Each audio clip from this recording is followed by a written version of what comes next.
ready, we'll go ahead and get started. Chairman Dennis is absent this morning for a while. He's up in Reno County hearing a presentation. I think, if I understand it right, the Westar is thinking about, or Evergy, what their name is now, is thinking about putting a wind farm somewhere up between Reno and Sedgwick County and running a pretty high-powered line. I don't know the right terminology, down toward Colwich. And so David's got some constituents that are concerned and upset, and Reno County folks are upset, I guess. So he went up to find out about it. So we'll go ahead and carry on with our legislative platform today, and hopefully get that issue settled. And I guess it would be good to point out the fact it's a belated birthday for Commissioner Howell. Thank you. You got old yesterday? 55. That's young. Not bad. Half the room says, "Hey, that's not bad at all." Yeah. All right. Well, is there before we get started on legislative agendas, anybody got anything they want to say first? Because if you don't, we'll jump into it. And Tom, you want to get us going? Sure. So we have, just to keep the dialogue going, we have 6 key initiatives, 4 secondary initiatives, and then there's 6 initiatives in the behavioral health side, of which we've given you copies of. The goal today would be to go through these one by one, make sure that they are how you want them to read. There's a couple, 3 on here that we're going to maybe want to dive into a little bit and talk about. Walk away from today with a good idea of what you want to go forward with to the lobbyist, and then put it on the 12/12 agenda to vote on. So with that, I think Will's going to lead us through the discussion here, and he'll defer a couple times when we get to some of the ones we have to dig into a bit. So. I'm gonna skip the first one because I think that'll be covered when Tim goes over behavioral health. So the kind of the first thing would be permit counties to publish statutory required notices on the internet. This has been discussed, I think, for a number of years. Obviously, there'd be some pushback from the publishing and the newspaper industry, but it's something that would save the county a lot of money over time, for sure.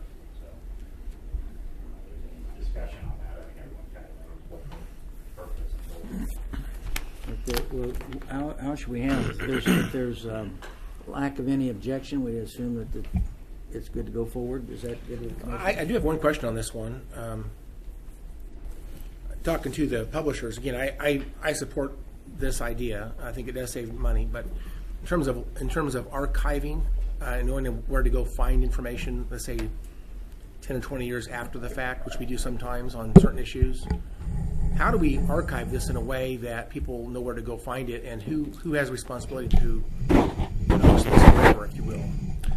Well, we could, when we do the bill, certainly put in provisions that these need to be permanent county records. There's various other records we're required to keep for indefinitely. For example, records of the Board of County Commission meetings have to be kept. So we could designate those as permanent county records and require the counties that choose to opt into this to archive them. In terms of like electronic access, that would not be part of this, or does somebody have to travel to the county clerk's office to get information, or? I think it'd be wide open on how we could do that. I think we could require it to be on the internet. I think the internet will exist for forever at this point. So. Well, I think we ought to consider some of those aspects, because I think that's where a lot of the seriously legitimate resistance has come from. It has been, how to handle this information long term. So, on the front end, it sure seems like a good idea, but I think we need to have answers to those questions. And so, as we're going to move forward, we ought to have a proposal on what we think is a good solution to that. If we think this is going to move it all, because without that type of solution being part of the discussion, it just kills it very quickly. So. That's what I've seen in the past. We could add that to it too, Commissioner. We could add just a phrase or sentence that's to ensure that such records are adequately maintained. We can come up with some language that would address that if the rest of the commission think. And I think that's important, and I think that probably should be in any bill. But we could state our desire up front on that issue. And so I guess I would say there'd be some cost or some responsibility to us to do this to save money, but we still have something we have to, some responsibility to do it in lieu of, if you will. So I think we would save a fair amount of money. I think it'd be still a good deal to the county. We ought to move forward, but we need to recognize we're going to have some responsibility and some things we have to do, I think, to make this, I guess, equivalent to long-term archival, accessible, electronically available records. That's all I'm saying. All right, thank you. Well then, Commissioners, you all are in approving of this item on our agenda with the addition of an archival responsibility.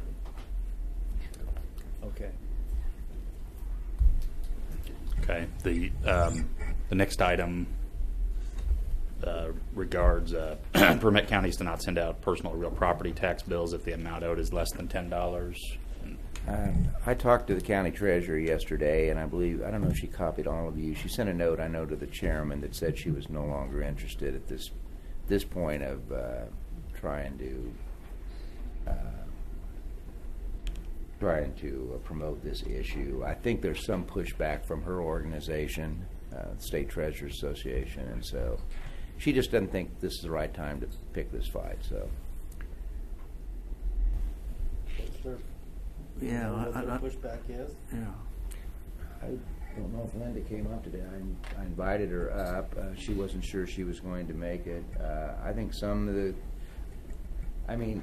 some of you I think have expressed, or other people I think have expressed, there's some concern that people will pay less than the full bill and not if they know that some of it's going to be written off. I think some of the treasurers in smaller counties don't have as much to do as she does and don't mind going after the smaller payments, but we'll have to ask her. But I know it was her intention at this time to not include this on our platform.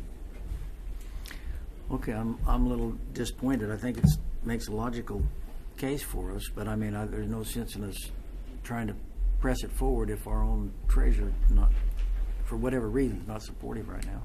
Well, we can only support it if the If it comes KAC, up, yeah. Association of Counties, or the group comes up with something that they can live with. Obviously, the county can later on express its support.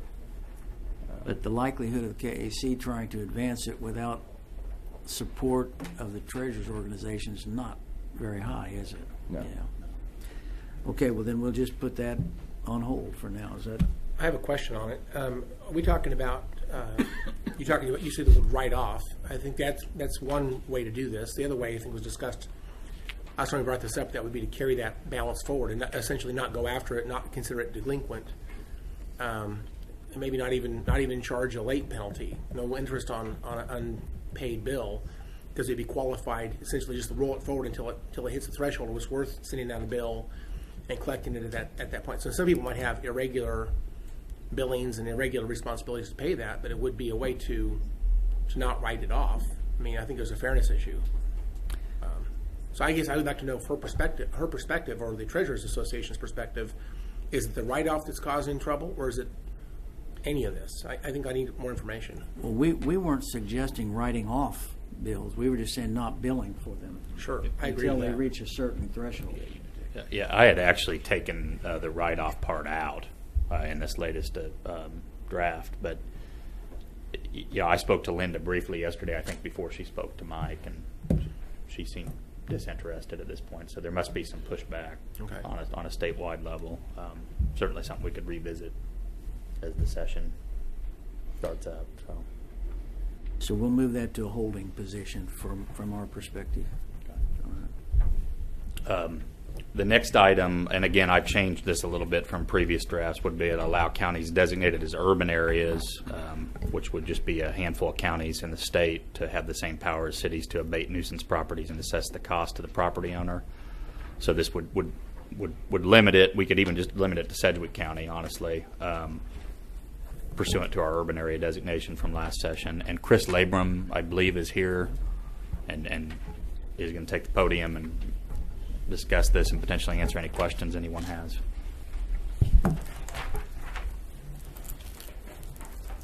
Thank you.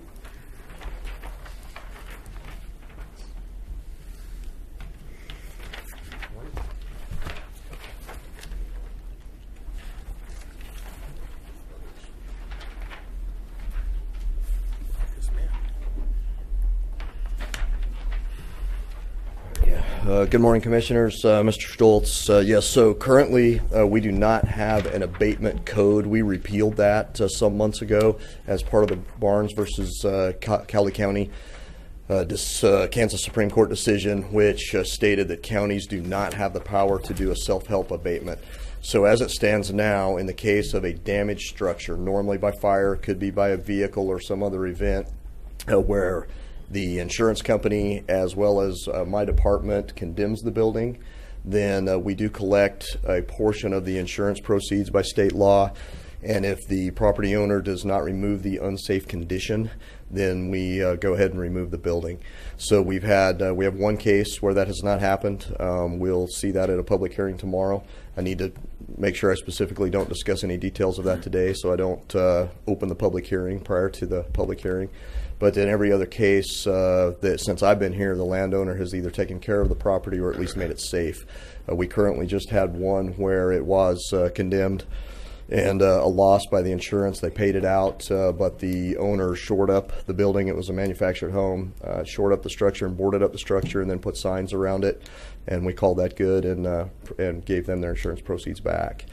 So then in previous abatement code, we did not do anything that was pre-conviction. So we still went through the process of a notice of violation with the intent to gain compliance. If the compliance did not occur, then it went to a uniform criminal complaint. That went to court. If then they did not take care of it at that point, it was up to the judge to levy fines or other things to motivate the compliance. But we did not go abate. So the last case there is if we have an abandoned building that becomes unsafe, and again at this point we give a violation to the owner. We take it through that same process, but we don't have the ability to actually remove that building ourselves. So the map that GIS provided for us here today, this is so designed to show city limits as well as your districts. And then it is filtered with the population areas. The dark blue is the improvement areas that you have in your districts, and then this is filtered to take out any population below 100 in the census blocks. So the few light yellow squares you see there are going to be right at 100 because that ratio is the 66 to 104. Then the slightly darker yellow blocks, that's going to be 169 to the 105. And the orange blocks that you see there are where you're 169 to 261. Most of those are just over 200. If that helps in any way to see where you have population areas, some suburban neighborhoods in the county where this becomes more of an issue. So if we were to go forward with this, obviously once it would be in place, then it would come back to us to work and to bring and put in front of you all for the level in which we would want that code to be written and enforced as far as the structure, and then also any of the nuisance type conditions around it. One thing I will point out is right now in the case of a damaged or an unsafe structure, it still is just the building. So if we have, for example, if a car is damaged in the fire and is inside the garage, that would be removed as part of the abatement. If the car is in the driveway and damaged as part of the fire or whatever, the company doing the abatement has to work around it, which is an added cost to us. So cost would be a factor here too. Normally an abatement is, as cities that have the power to do that, is the member either has the opportunity to pay the bill or to have it assessed to the taxes. So we would have to accommodate any budgeting that would be required to remove and then later assess. Do you have a list of all the instances in which this would have been necessary? I don't, sir. At this point, we still, again, have taken it to the court. So we do note too, we've only got one county inspector right now. So if we up the ante on how much of this we're going to handle, we may have to look at that. I'd be speculating. Well, I guess I'm trying to say, why do we even need this? First of all, if you're going to get a law passed and then have to hire more county inspectors, I wouldn't be supportive of that as it is. I get enough complaints from that one inspector, let alone hiring more. But if there's not really, I mean, there's a theoretical issue, you're opening up a can of worms that I don't think is worthwhile. I understand, I mean, we might be envious of some power that the cities have, but I'd like you to bring a list of issues to me that this is required. If we already have another mechanism to take care of it, I'm fine with that. I'm not going to be supportive of this, and I'd like to have some more dialogue of bring me some instances, because I'm telling you, you're opening up a can of worms that. And we do. And Mike, I don't know if you want to speak. You need to see perspective from people who live out in the county that are afraid of being abused by their government. Okay, and if we're proposing something that I'm not so sure that we actually need it, and we sure don't need more county inspectors. All right, and I'll let Mike speak to the number of convictions that we actually tend to get with these. Commissioner, I don't have a list either of the times where this would have been required in the past, but I'd be happy to work that up for you and provide it to you quickly. Okay, and then I want to know. I mean, if we dealt with it in another mechanism, I want you to demonstrate that we have to have this, and there's not another way to deal with it. Because I think we're going to. So the other mechanism is, we have a way to deal with it now. Is that correct? Correct. But we just have to go through the court. Well, Is that what I heard? right. So typically when we've got a piece of property that's out of compliance with the Sedgwick County Code, one of our code inspectors will provide a notice of out of compliance, put the property owner on notice that their property is arguably not up to code. That property owner is then given a period of time in which they can correct that deficiency. If that time goes by, it's typically a month or two, then the inspector will go back out, confirm that there's still issues on the property by typically just standing on the edge of the property, taking photographic evidence if it's clearly visible, and then they will write a court complaint. And then that would then go to our Sedgwick County Court, and from there on the case would proceed. That court only has the power to fine. So all we can do at this point is just garner a monetary fine, a sentence in the form of a fine for these deficiencies. But as the prosecutor there, I can tell you that we don't collect a fine if the issues on the property get corrected. Now we have some property owners that take no actions to get their land up into up to code, and so post-conviction, I think this change would allow us to instead use self-help to, after the conviction has been obtained, after there's been judicial review of this would be another thing that a judge could order, abatement as opposed to a fine. So this doesn't take it out of the court process. Correct. It just allows us the ability to take that next step, which we're kind of frustrated on now. And the other thing that I would point out is that there would be an interaction between, if were this legislation to be passed, we would still hold the reins on the court system because our Sedgwick County Court operates pursuant to the county code. So just because there's a law that allows Sedgwick County to utilize self-help, Sedgwick County could still make that decision to limit itself by simply not allowing self-help in our own code. Commissioners, any other? Can I state what you just said kind of a different way? You're saying that if the law was to change to allow us to do this, we could actually have a policy. We would impose essentially our own policy. It would define exactly how we would use this law. Right. We might, legally would have the ability to do what cities do, but we might restrict ourselves to say, with extreme grace and periods of time and frustration. Perhaps you get to a point where you'd exercise some type of abatement option, but that might be the extreme end of the spectrum. We maybe not even get there. In other words, we'd have that in the toolbox, but maybe never use it potentially. Correct. Just because it's legal for us to abate doesn't mean that we're in control of when we would abate. I guess I'll just say this, that generally speaking, I'm pretty happy with the process we have right now, but I would tell you there's been a couple of properties in Oakland that have been extremely frustrating to me. So, I don't know. I'm a little bit indifferent on whether we should go to the right or the left on this, but I see the value in having this on at least the things to talk about list. I need to really think it through. Well, the question for us right now is, do we want to keep this on our legislative platform? I would, in light of my understanding of what you said, and Commissioner Howell just helped explain it, I would be inclined to support this, that we have the authority to do what we think is good county government with the, with the having to go through the court process, and we can make restrictions on ourselves. So I'd be favoring this particular item. Is there anybody else wants to weigh in? Or are we going to not move forward because we're at stalemate? I'm good moving forward. Okay, we've had two people indicate approval. Mr. Howell, Commissioner Howell. I guess I want this on the list of things to stay on the list. We do have two new commissioners coming. I wonder what they would think about this as well. I don't know if we're going to revisit these items in January or not, but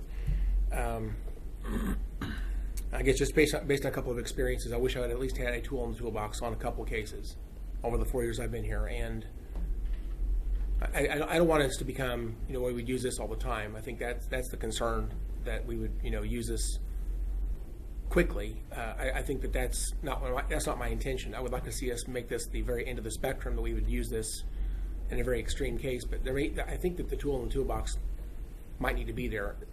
And I mean, there's actually the quality of life in a very close neighborhood. And again, I'll speak of Oaklawn. We've actually had people that, well, not to get too detailed here, but they actually were suffering with stage 4 cancer and actually died during the process. The smells were so bad that they literally couldn't leave their home because things were just out of control. And it's been that way for 10 years now. And quality of life is just absolutely horrible. And there seems to be nothing we can do. We're using this process, but it's this gracious process we have. It doesn't seem to ever get to an end. So I don't know what we're going to do with this, but the problem is very, very frustrating to me. So I hate to see this take this off the table. I think that by policy we need to maybe consider this our extreme end of the process, but there are cases where we might have to do something. So I think there are 3 commissioners with the opinion to leave it on for now, and we'll monitor how it's approached in the legislature and take the temperature of the new commission. Okay.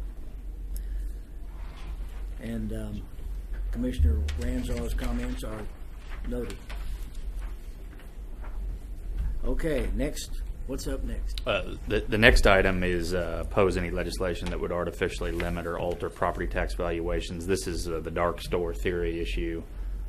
We decided to take dark store out of our platform because that's sort of the word that's used by the folks that are wanting to do this. And I believe Tricia Parker from our office is here to potentially answer any questions. Tricia? I'm here. Hi. Okay. Good. Come to the podium, Trish. Commissioners, what are your comments? I would oppose this too, because it says oppose any legislation that would limit or alter property tax valuations. I think I can't say that I would do that without seeing specific legislation, so I think it's too broad for me. But remember, a few years ago, so we we actually struck the word- supported legislation that would alter or limit property tax valuation. So I feel like we're flipping backwards, and so I'm. Currently, the law does artificially limit, in certain cases, valuations. If a property has been appealed and reduced, the value has been reduced for 1 year, then we are obligated to not maintain that value, but not increase the next 2 years' values more than 5%, except for certain situations such as new construction. And so we are limited to that extent. The law used to be, until the Kansas Supreme Court struck it down as unconstitutional, that once a value was reduced at an appeal, through an appeal, then you could not raise that value for the next year. Well, the court said that you can't do that. That's unconstitutional because you have to value property at fair market value every year. So then the legislature responded with the current law that says you're limited to a 5% increase in value. And so that is somewhat an artificial limit. And many times, and Mark can address this as well, the appraiser's office has had to, when they value the property after that law changed, they've had to take it down because the value using normal 3 approaches to value has increased the next year beyond the 5%. So they bring that down, artificially bring that down. So this would address that. And as far as the dark store theory, basically, I'm not how this might address that would be in the latter part of of what the provision is when it says oppose any legislation that would artificially limit or alter property tax valuations. I'm not too. That's very, very broad, and so whatever legislation that is developed would have to address that issue a little more succinctly, rather than just that. But that generally could define our general intent about not artificially limiting values. My understanding is that this came as a result of that court case that we lost, which I don't really think was a function of the theory. It was this our inability to defend it. So taking out the word any wouldn't satisfy you? No, I mean it's still. I mean, If I might give it the, applies, and you took it out and say, look, there's no specific requirement to provide. And I really think the origin of this is flawed. I mean, the connection is flawed because the problem was we didn't defend our case very well. We weren't prepared to do it well. And, Well, I don't know that this particular language here is as a result of our case. As I understand it, the KAC and the larger counties have for the last 2 or 3 years been looking to address this issue of the dark store theory through legislation, and so it's not just as a result of our case. So this is something that other counties are addressing and have been addressing. I'll just go about what it was Sure. last meeting. if I could follow up on what Trish just stated, this is on the Kansas Association of Counties platform. We could add language. They wanted to take off opposing the dark store theory, which is a theory used by the property owners of large box stores to lower their value. It was proposed, this particular language was proposed by an appraiser in Riley County and is strongly supported by Johnson County, Wyandotte County, Douglas County, all the larger counties that have these big box stores. It's been a problem that's creeping in. It's been creeping in more and more apparently, and all of these people, including the KAC, feel very strongly that we need to do something legislatively to assist us in when we value these kinds of properties. And I don't know if Mark wants to weigh in on this. It is a problem. It is getting more attention in the state, and I can tell you that even at Sedgwick County, it's just not big retail now. On occasion, you will see industrial, and they are trying to apply this to their other property types. So it does erode the tax base. There's no doubt about that. You just look at other states and what they are trying to propose, and in some cases, legislatures have been successful in passing legislation. But here in Kansas, it is a real issue. Up in Johnson County, I can tell you that for about a solid 3 or 4 month block of time, the Board of Tax Appeals had nothing but Johnson County cases, and most of them were considered dark store. And what is the reason they don't want to use that phrase? Because, I mean, that's what we're talking about, but we don't want to use that word? I think that their thinking on this is they don't want to incorporate the phrase that's used by their opponents. The property owners would rather use a phrase that we can come up with to amend legislation rather than use the term dark store. That's But the language we have now is a language that KAC's has agreed on. right. All right. Well, I mean, I think we need to have something in here about that issue. I don't want language that gets us into into more contentious or other issues that aren't directly on target. But in light of the fact that the other urban counties and KAC supporting it, I'd be supporting this language. Commissioner, if I could say one other thing, I can tell you I've worked here for almost 25 years, and I've been in appeals for many years. And when you look at some of these appraisals that come in, I've seen some going way back that you had an ongoing warehouse or a facility that was being used, and they would treat it as vacant. Well, you still have that, but now these people have, when I say these people, excuse me, attorneys defending property owners and tax representatives, tax agents, they have perfected, to a certain extent, how they are able to put their case forward before courts and other boards, and they've been quite effective. So I think that any time you see an appraisal that says it is vacant and you can go to that facility and it is operating, there's a problem there.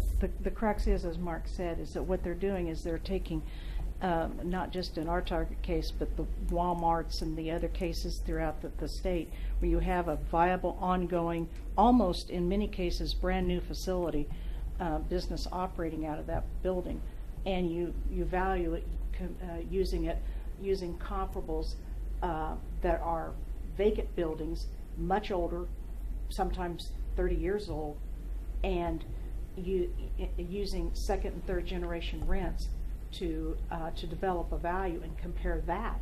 Use those properties to compare to a vibrant, ongoing big box store that is in a much newer facility, much better location.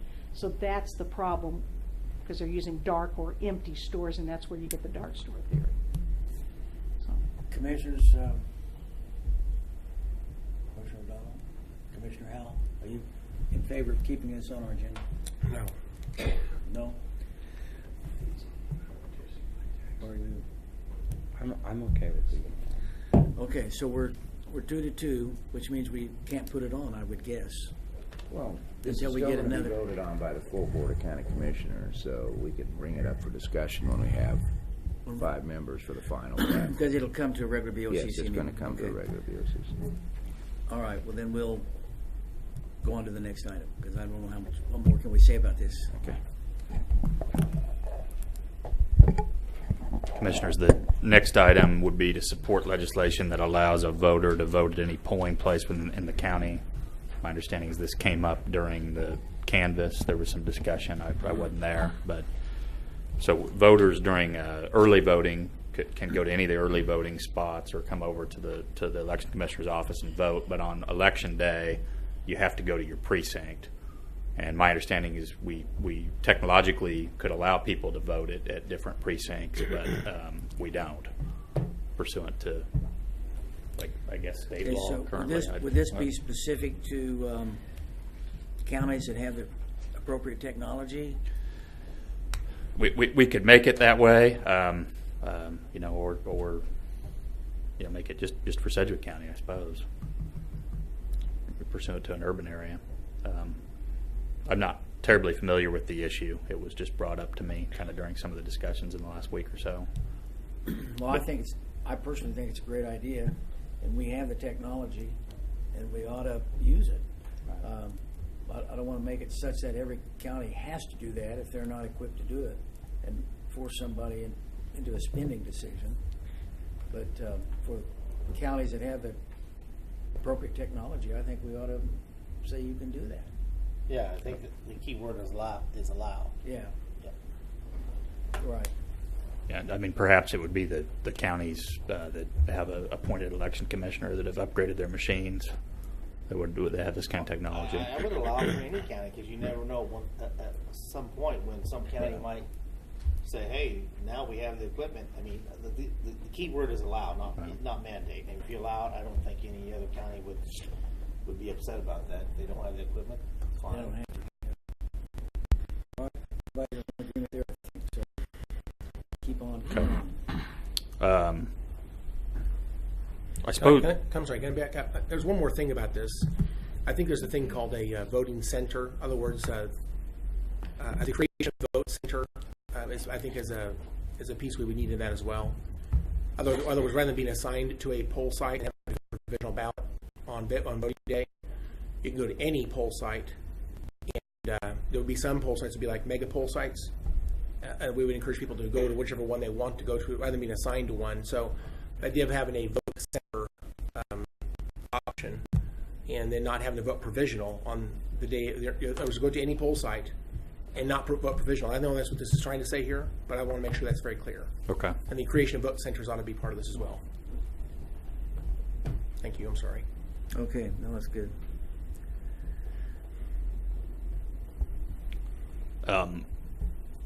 Jumping forward to the kind of the secondary initiatives, the first one would be to abolish daylight savings time for the state of Kansas. I know this was discussed at the last briefing we did on this about a month ago.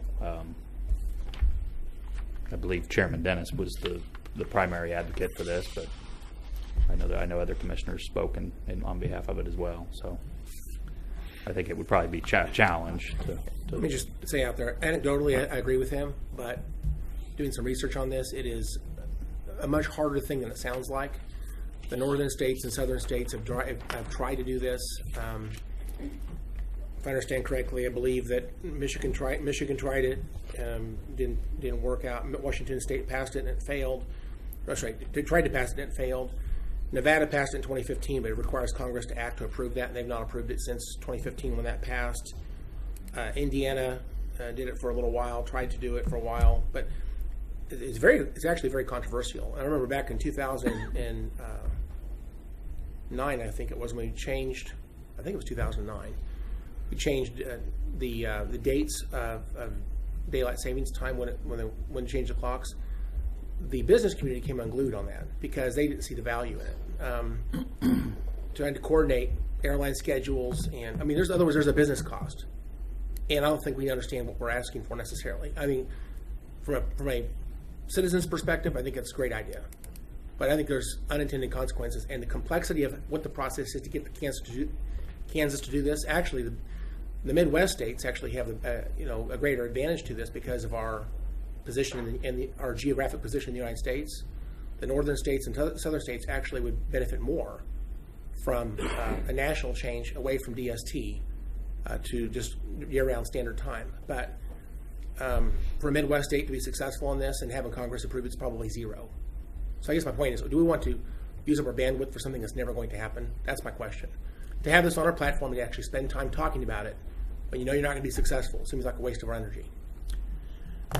Okay, to answer Commissioner Howell's question, I say no, it's not worth our time. I agree. Is anybody else? I think we should put it on there. I mean,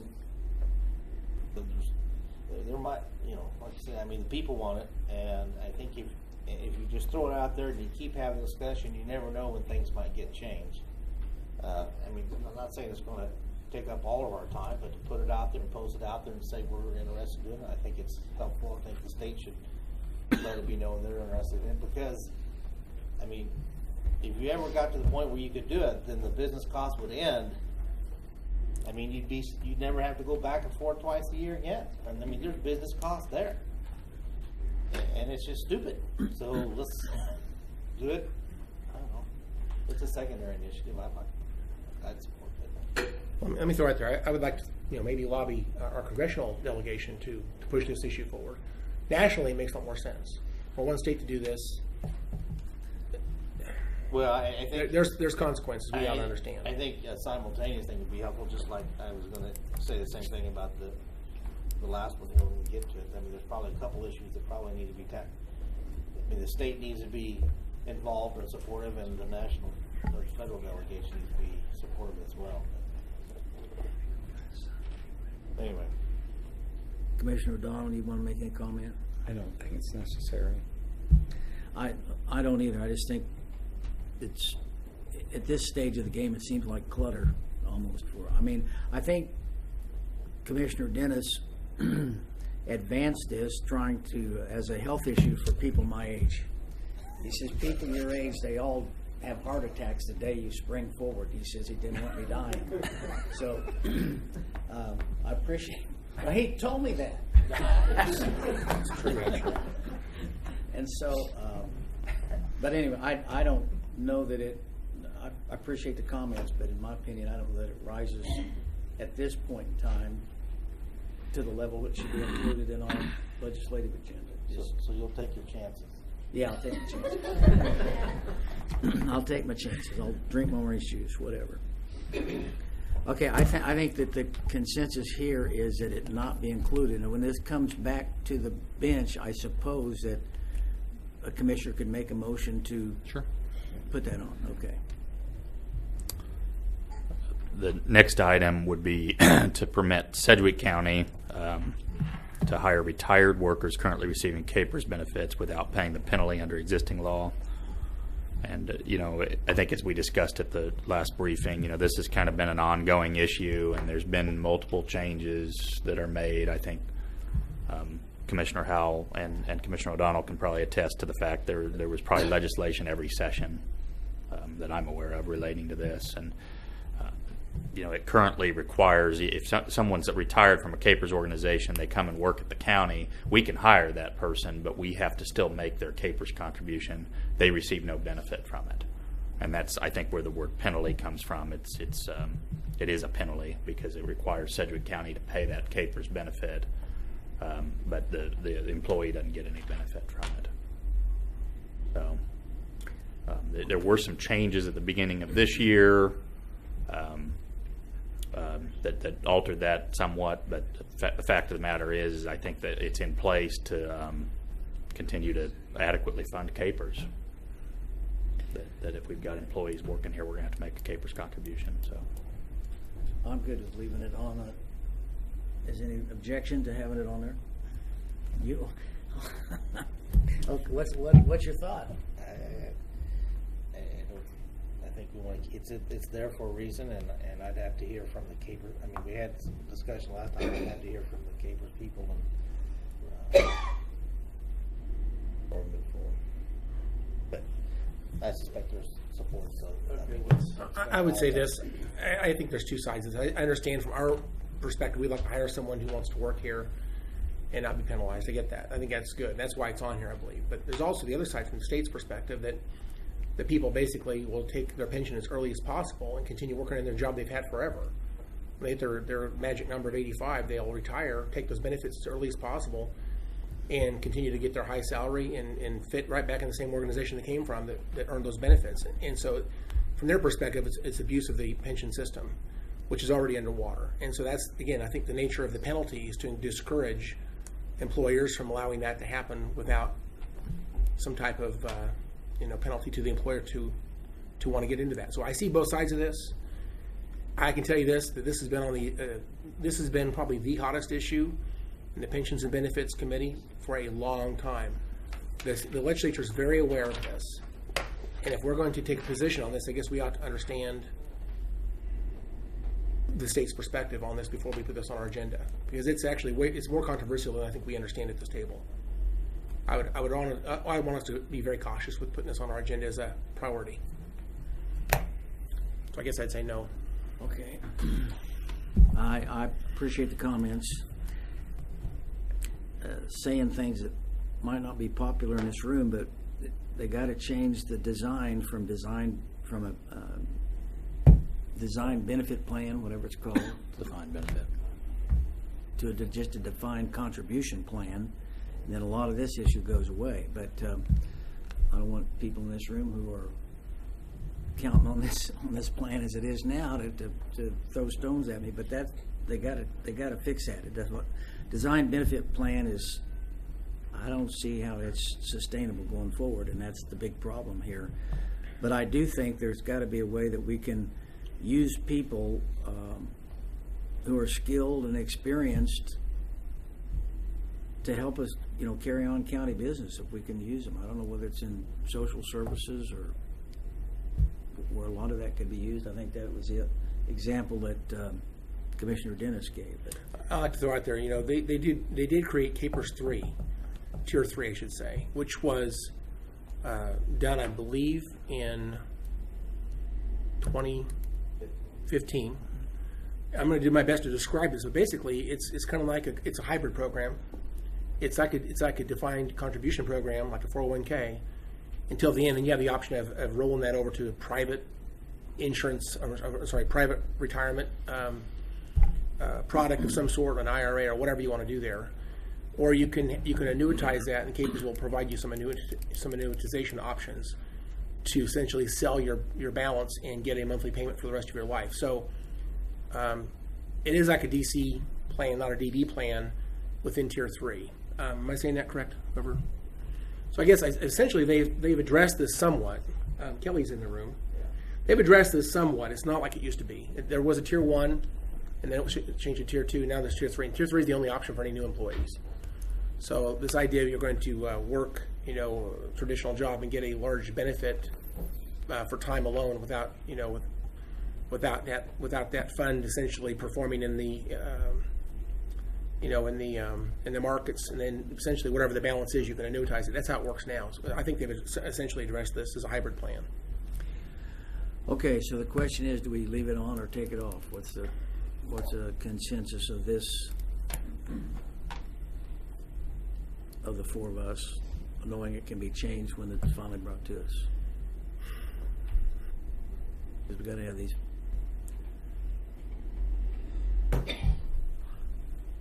I think I would be supportive of it, but I'm just afraid I don't know what the ramifications might be, but I'd be supportive of it. My position, I'd like to see us study it so we have a better understanding of exactly why we're asking for this, to see what our, what's the upside downside for the county and for the state before we have this as our priority.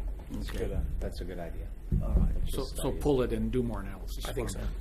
Okay, we'll pull it. Okay, then we'll keep going. The next item, and again, I changed this a little bit from last discussion. This would be to support legislation that lessens the restrictions on counties entering into design build contracts for construction.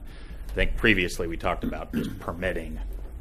There are ways to do design build contracts. I'm not an expert on it, but there's a lot of hoops you got to jump through to get it done. Tanya may know a little bit about it. I'm putting her on the spot a little bit, but there's been some analysis that's been done, and there would maybe be some legislation we could support. I don't have any exact examples of that. That would make it easier for us to enter into design build contracts for construction, which...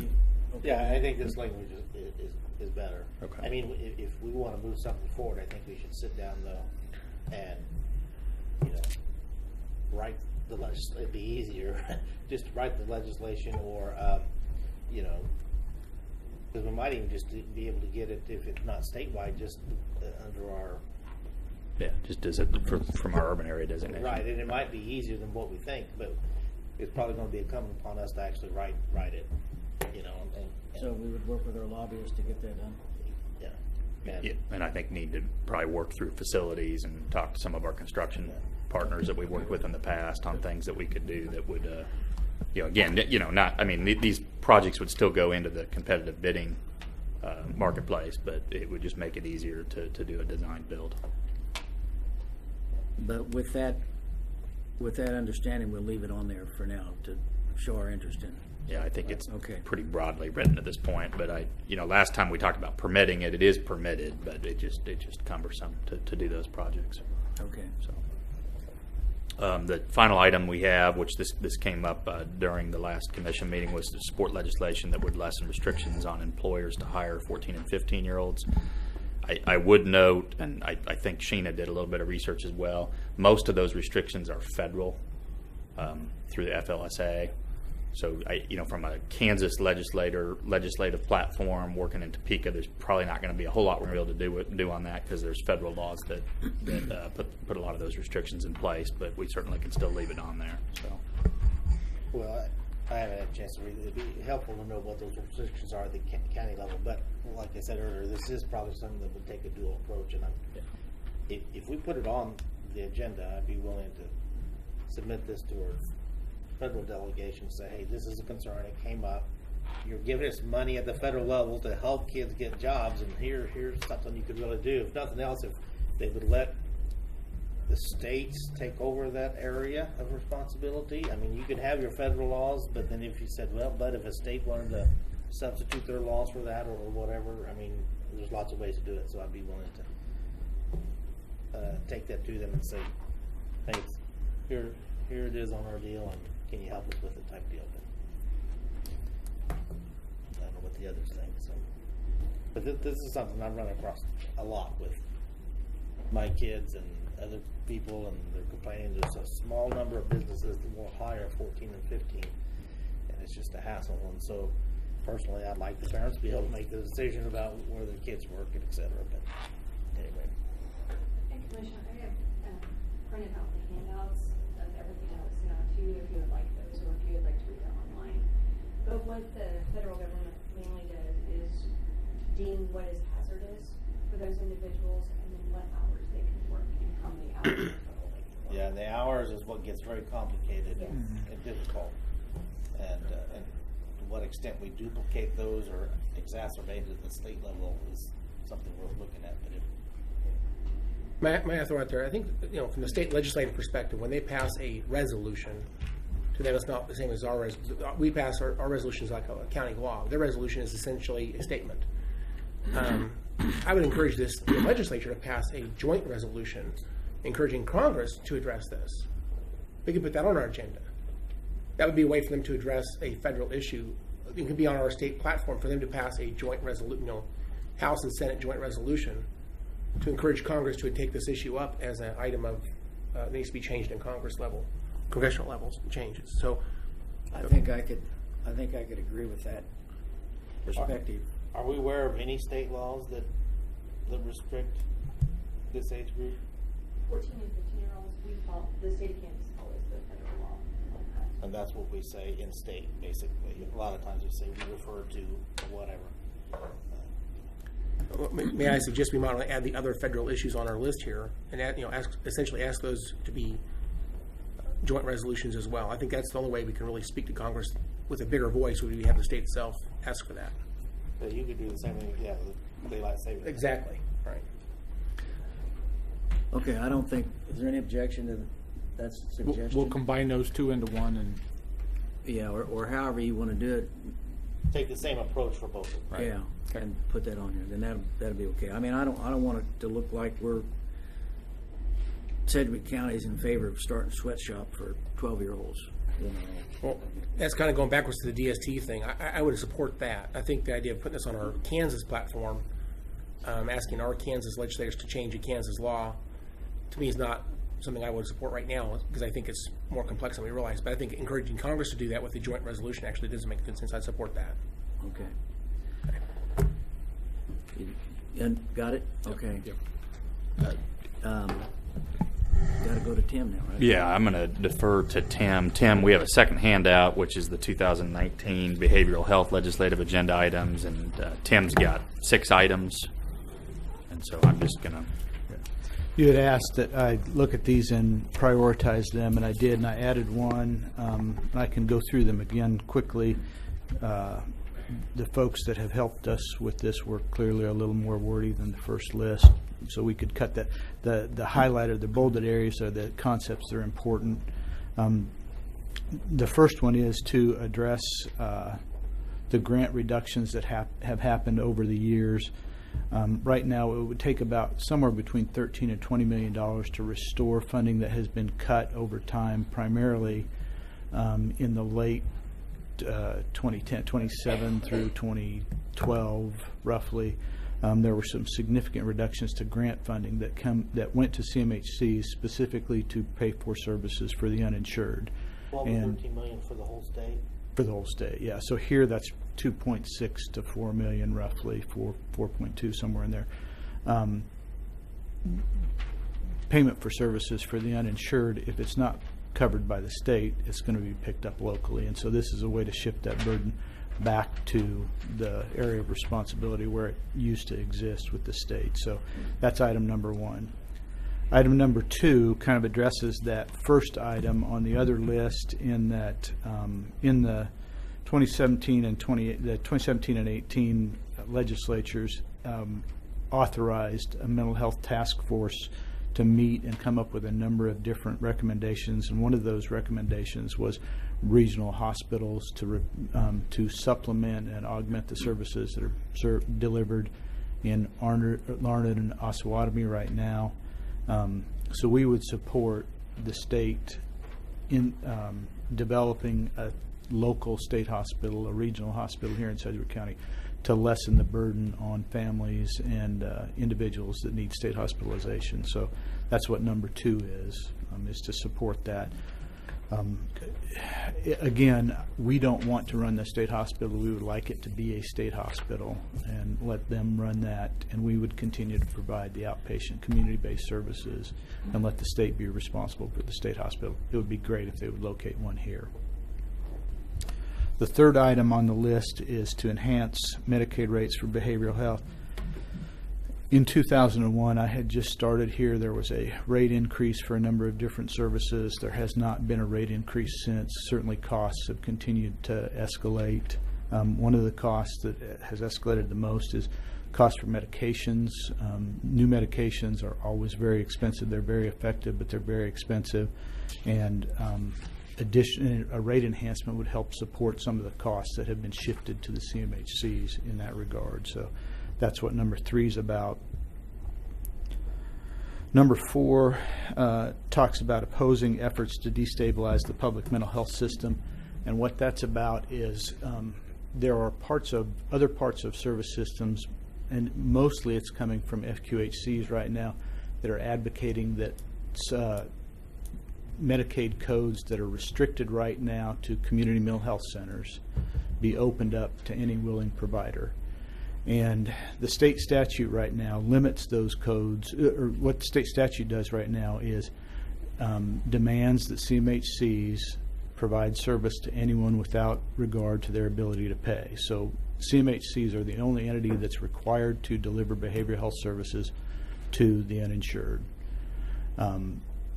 But in regulation, certain codes are restricted to CMHCs so that they're able to collect payment for those services for individuals that are covered by Medicaid. There are actors that are interested in delinking those two requirements, and they would like to be able to bill for those codes without the expectation that they deliver service to the uninsured. And so this item right here, language in number 4, is to not allow that delinking of those two requirements. Again, it's to protect Sedgwick County, because if those services are delinked, there's going to be other people that may be billing Medicaid, but there's no obligation for them to see the uninsured. And so at that point, it becomes a greater burden on the county to serve those individuals. Is that... That's hard to understand. I mean, it is. You're going to be able to explain that so that they can understand the threat to our system?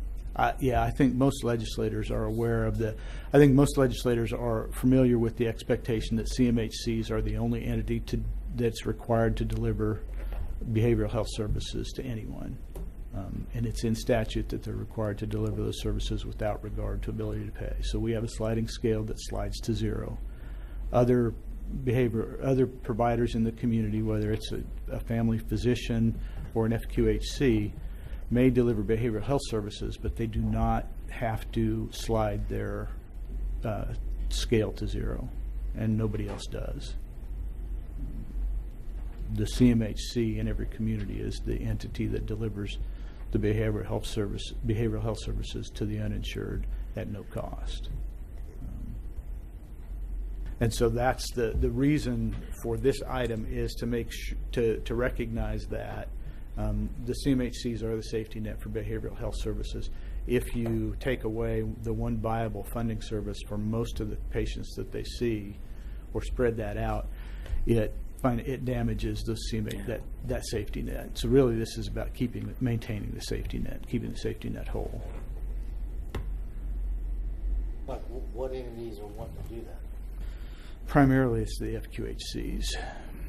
and the FQs get paid on a cost reimbursement basis, and so their reimbursement rate is, right now, it's significantly higher than what the Medicaid state plan pays for behavioral health services, for example. So if you get medication services at a CMHC versus medication services at FQ, the FQ medication services are much more expensive to Medicaid.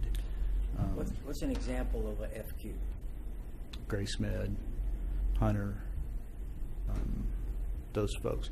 That's why primarily they don't deliver behavioral health services. They deliver physical health services, in part because the non-traditional, and this is really about case management services, and so the non-traditional behavioral health services they can't get reimbursed for right now, and so they have not offered them. CMHCs have to deliver that service and make it available. So do you think if they were authorized to, if they could treat them and get paid, that they wouldn't take care of the uninsured? I don't know. I can't say that they wouldn't, but from a business standpoint, it's not in their best interest. Yeah, but don't they take care of uninsured on the health side? Again, they've got a sliding scale and they require that copay generally for every service that they deliver. And that's why you see, there's 4 FQs in town, there's 2 lookalikes, but there's a lot of primary care health that gets delivered in emergency rooms. And part of that is because all the FQs, to my knowledge, have that copay requirement. I'm not saying that they wouldn't. I'm just saying that they don't have to, given the way state statute's written right now. So it's the copay requirement you think is a problem, and they go to emergency rooms so they don't have to pay the copay. Maybe that's the problem. Maybe they should have to pay the copay at emergency rooms. And I'm not a hospital expert, but I think EMTALA says that they don't have to. Well, I know. Well, that's another federal law Yeah, I mean, that says you have to treat people for free, which yeah. That people could do that.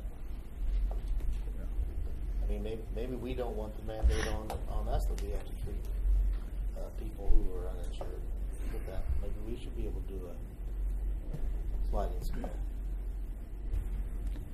Then we could both be in the same boat.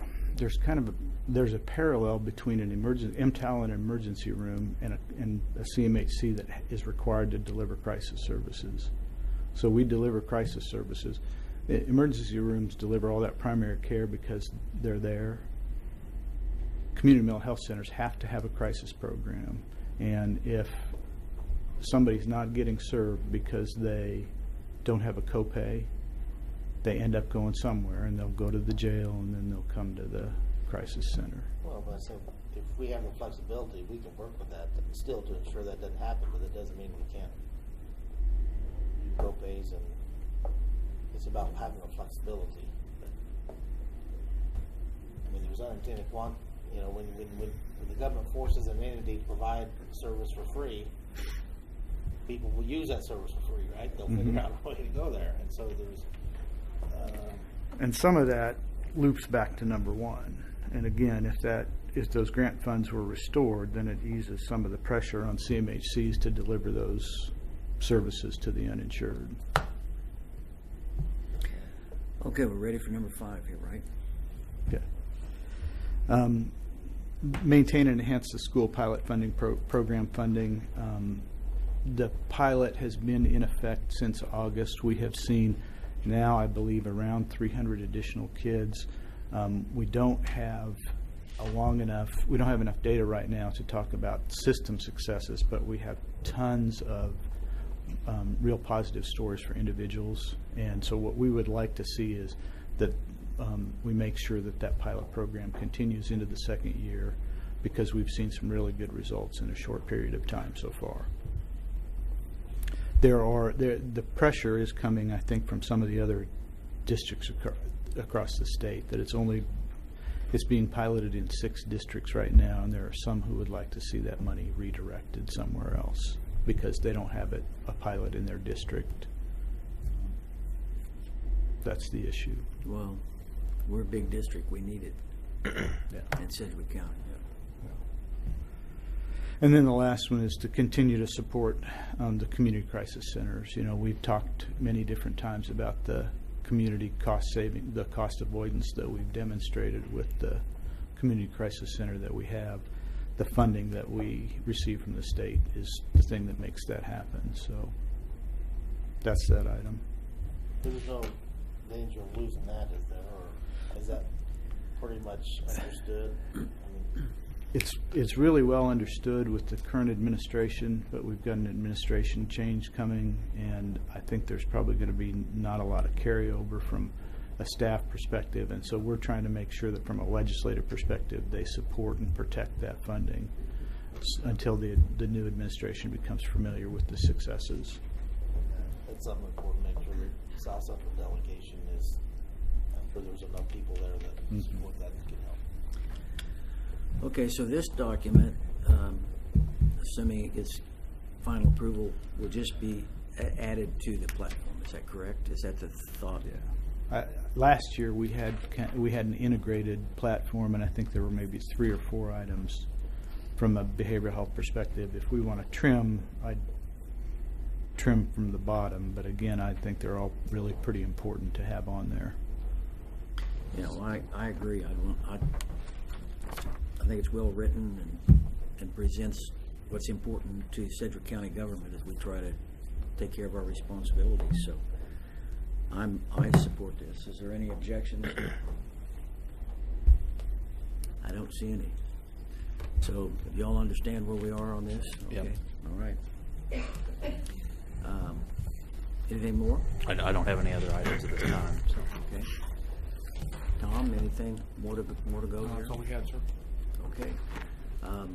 Commissioners, do you have anything to bring up today?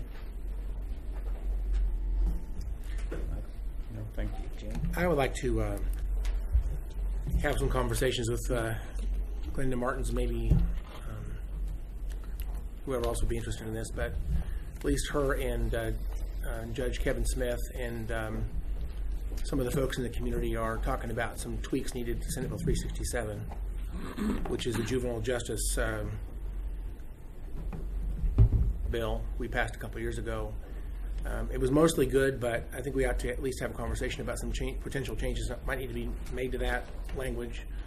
It's not a perfect bill. I think there's some things we could do to make it better, so we have to have a meeting, I guess, to discuss what changes we would desire to that. I'd like to see us call a meeting. At least I know a couple of people in the community that are dealing with some of the juvenile justice issues, Youth Horizon specifically. They're very frustrated. So I think we just need to have a meeting and see if there's anything we can do to put on our platform to maybe address some deficiencies in that law. So, Is that a meeting you want to have with I can facilitate it. It doesn't need to be all commissioners. I just want to let you know I'd like to have that meeting and ask them what are their frustrations, what's not working well, and is it something we can. I guess I'll bring it up later. I'll see if I can get this done as quickly as possible. I'd like to bring it up at a future meeting for us to consider potential changes to Senate Bill 367. Okay. Like the DA. Probably so, yeah. I'd like to maybe include the DA in that. Had discussions with Linda and Mark. Absolutely. So you want to help me put a meeting together? Sure. Okay, thank you. Okay. Anything else from folks around the table? One more thing, Commissioner, Kate just whispered in my ear, we never did make a decision on the January 2nd meeting we had talked about. It's the day after the holiday. Do you all want to have the meeting or do you want to cancel? Commissioners, what's will the board? I mean, is there compelling reasons that we just really need to have it?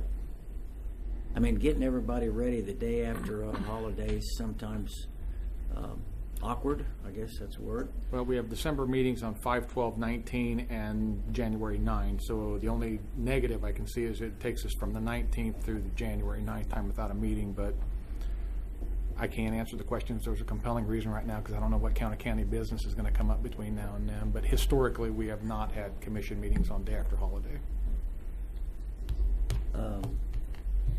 Well, then unless there's objection, maybe we should say we're not planning on a meeting, and then within the next week, if we'll watch the calendar, and if we've got to do it, we'll do it. But right now, we'll say no. Okay. Is that kind of a wishy-washy answer? It's a good answer. Wishy-washy, so. Okay. David? I want to tell you that the Road and Bridge Show will be 1 week from tomorrow, and this year we're going to have some special effects with photography, so you will not want to miss this. All right. We'll mark that down. That's good. I think we should maybe charge admission for that meeting. Bring some popcorn.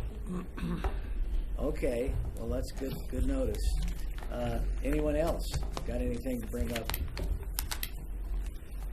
Rusty? No. Okay.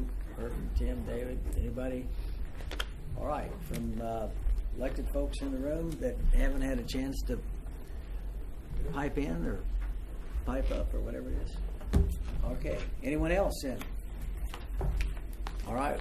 We got some stuff done that needed to be done, so thank you all for being here. Appreciate it. Thank you. We'll be adjourned.